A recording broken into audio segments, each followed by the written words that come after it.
Hi guys, Kieran from Smart here. Today we're going to have a quick look at the Rack Build Lab config rack. So it's the one we use for housing any equipment that will be put into a termination box that's already been installed on site.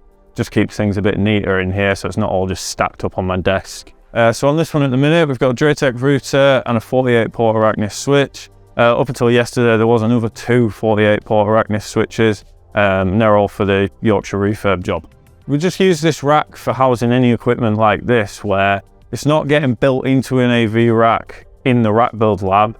It's going into a rack on site with it all being front ports and everything like that. Dressing cables is literally just port to port on the front, so it's quite easy. So since we started using this one, we've found on-site installs with the termination box side of things and a bit easier, less on-site troubleshooting and things like that, because stuff doesn't leave this rack until it's fully configured, hence the config rack.